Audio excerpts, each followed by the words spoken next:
Contratações nesse elenco do Sport, visando o segundo turno, né, da Série B do Campeonato Brasileiro, mais confortável, né, natural o time apresentar ainda algumas deficiências, algumas posições que acabaram faltando nesta primeira janela de transferências, que a diretoria deve sim repor. Tá? Eu contrataria ainda, eu sendo diretor aí do Sport, pelo menos mais um lateral direito com a saída do Pedro Lima, mais um zagueiro, mais um volante pé de ferro, um ponta direita e um outro centroavante para ser reserva. Tá? Eu buscaria mais ou menos dentro destas posições. E uma colocação muito interessante que eu li nos últimos comentários, por isso que é muito importante, né, os comentários, enfim, a opinião de vocês aqui também, foi do inscrito o Valdir Araújo, um abraço aí para ele, que ele indicou, né, falou de alguns jogadores como o Gustavo, o Charles, o Anselmo Ramon, e o outro comentário também foi da Thaís Ferreira, né, ela disse que por aqui só falou do Léo Natel, Zeca, Charles, além do Raul Gustavo. Nada mais do que isso, né? Muito obrigado aí ao comentário também da Thaís, indicando também alguns jogadores e afirmando, né, algumas especulações em relação ao Sport. Pelo que eu apurei em alguns nomes dentro desta lista, o atacante Léo Natel foi um nome monitorado, mas não houve nenhuma proposta oficial do Sport. Tá? O Léo Natel é aquele mesmo, hoje com 27 anos de idade, ex-Corinthians, São Paulo, Fortaleza, joga pelo Melbourne City, esse clube da Austrália, onde marcou até aqui 6 gols e 6 assistências em 29 jogos. Ainda pertence ao Corinthians, só está emprestado lá até essa metade do ano, né, acabando o seu contrato, e o vínculo dele no Corinthians até dezembro deste ano também de 2024. Está na mira do Santos, pode ser sim negociado com o clube da Série B do Brasileirão, mas o Sport ainda não demonstrou interesse oficial, vamos colocar assim. Né? Acharia sim uma boa opção, tanto para a ponta esquerda quanto também na ponta direita, jogador de drible curto, de velocidade, de puxar contra-ataque, de explosão, né? Não tem um primor técnico, apesar de ter marcado muitos gols neste ano lá no futebol da Austrália, mas não é um jogador que se destaca, por exemplo, em conversão de gols, né? Pelo menos foi assim aqui no Brasil. Teve uma temporada ok lá no Corinthians em 2020, marcando 4 gols em 35 aparições. Pode deixar a sua opinião aí embaixo nos comentários. O que você pensa a respeito desse jogador? Especulado no Sport, ele é destro, 1,79 m de altura. Esta versatilidade, né, de poder jogar pelos dois lados acaba facilitando bastante. Na Série B ele foi o campeão da competição em 2018, né, vestindo a camisa do Fortaleza. Soma outros bons números pelo Apoel no Chipre e já passou também pelo Casa Pia no futebol português. Seguindo aqui no nosso vídeo, falando sobre um jogador também querido pela torcida do Sport, é o volante Charles, né? Ele que foi negociado ainda na temporada ali no comecinho, né, de 2020 com o Ceará, né? Naquela ocasião foi vendido por aproximadamente 900 mil euros. O Charles é sim um bom jogador, não seria esse volante pé de ferro, né, que na minha avaliação o Sport ainda precisa para a sequência do Campeonato Brasileiro, mas com toda certeza um jogador para um segundo volante, um meio campista, com essa qualidade de sair jogando, de desarmes, que com certeza agregaria bastante. Nesse ano pelo Midland, né, esse clube do futebol dinamarquês, marcou 5 gols em 33 jogos. Jogou mais do que os últimos anos, neste ano ainda, né, dos 33 jogos que ele participou na última temporada, apenas 14 como titular. Então o Midland, que foi sim um campeão do campeonato dinamarquês, conseguiu fazer até que boas participações também em competições internacionais.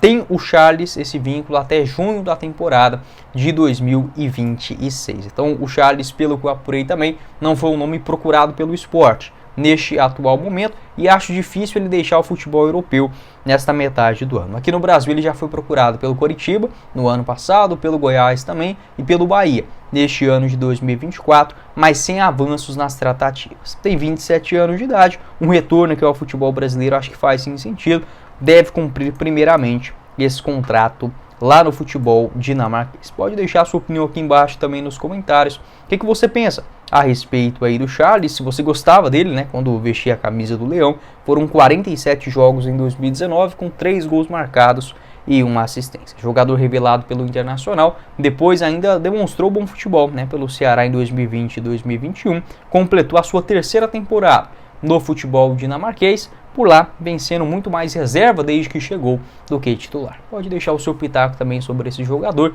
e na minha avaliação se encaixaria muito bem com esse modelo de jogo do técnico Mariano Souza. Bora começar o nosso vídeo de hoje para falar sobre o assunto SAF, algo bastante pertinente não só, né, para a torcida do esporte, mas também para os principais clubes do futebol brasileiro, e eu gosto muito sim da ideia de SAF, não naquele princípio quando começou lá em 2020, 2019 ainda algumas especulações que chegariam a SAF e contrataria todos os melhores jogadores do mundo e faria uma seleção em cada time. Obviamente isso não é possível, mas o que mais me agrada na ideia da SAF é a possibilidade de uma gestão profissional. Isso pode ser feito inclusive em modelos como o Sport, como o Fortaleza vem fazendo, o próprio Bahia antes de se transformar em uma SAF, ou seja, é aquela SAF organizada, mas ainda sem um investidor. Então, organizar a casa, né, esse modelo associativo tende a ser muito bagunçado e também com altos índices de corrupção. Além disso, um pensamento em longo prazo, né? Hoje, por exemplo, mesmo sendo um esporte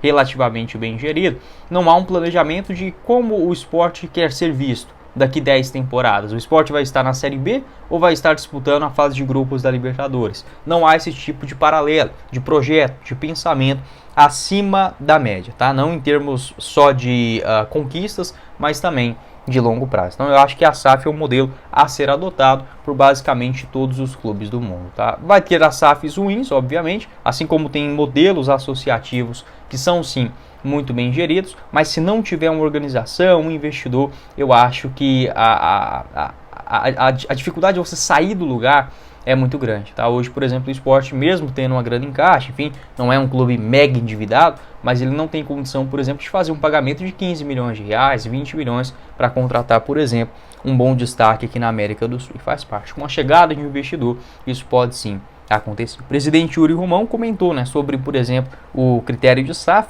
e comparando também com o Bahia, né, que fechou o negócio ainda em 2021, abre aspas. No que diz respeito à sua estrutura financeira, o Bahia hoje ocupa um lugar de destaque no atual cenário nacional. Está entre os clubes que mais estão investindo em atletas no futebol do Brasil. Por isso mesmo, podemos afirmar que sua representatividade elevou-se bastante pós-migração para a SAF. Também acredito que todas as SAFs já implantadas em nosso país estão servindo de exemplo. Cada um tem algo que nos ajuda a refletir sobre qual o melhor modelo a ser adotado no esporte. Fecha aspas, esta entrevista ainda nesta temporada de 2024. E isso é bem verdade, tá? Pegando aqui os números do Bahia, um clube que investiu bastante e já vem colhendo resultados. Basicamente no seu segundo ano completo de SAF, né? No ano passado tinha um elenco interessante, mas demorou para encaixar, acabou brigando contra o rebaixamento, faz parte também. Futebol não é como um passe de mágica, né, onde chegando dinheiro e bons jogadores,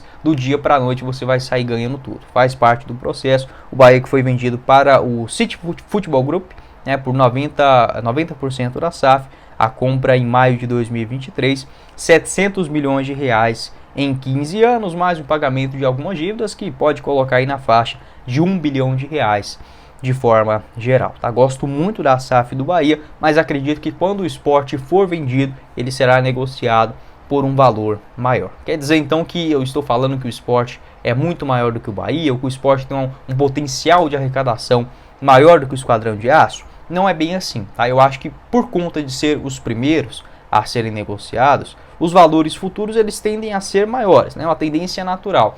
Tanto por conta da inflação aqui no Brasil, né? Então se a gente olhar, por exemplo, que era 1 bilhão de reais em 2010 e o que é hoje, já dá uma diferença, né? A gente não compra a mesma coisa com a mesma quantidade de dinheiro, então é natural por conta da inflação os valores subirem. Além disso, a maturação dessa ideia, é o modelo de SAF aqui no Brasil, a liga se tornando mais forte e consequentemente atraindo o interesse de maiores investidores. Mas acredito que o esporte, se for para ser negociado, assim como o Coritiba, o Goiás, o Vitória, eles têm sim que pensar nessa faixa, entre 700 milhões de reais a pelo menos 1 bilhão. Tá? Um corte inicial. O Sport e o Bahia também, que são clubes muito semelhantes, né? Tanto no aspecto de conquistas, quanto também no número de torcedores e a representatividade, a sua importância tanto na região e cada um dos seus respectivos estados. O Bahia acabou sendo negociado, eu diria muito mais, né? Vamos colocar assim, por que preferiu o Bahia naquele momento ao invés do Sport? Porque o Bahia vinha em gestões melhores, era um clube mais organizado, apesar do rebaixamento na Série A de 2020, mas era de 2021, perdão, mas era um Bahia mais ajustado na parte na parte administrativa, vamos dizer assim, do que propriamente o Sport. Tá? Então, basicamente, o Bahia vinha sendo tocado, mesmo tendo dívidas altas ainda, né, naquela época com o Belintani, ele já vinha sendo tocado nesta espécie de uma SAF, um clube empresa, mas sem esse investidor para colocar essa grana. Né? Tanto é que, por exemplo, o Bahia, nesse orçamento desse ano, pode chegar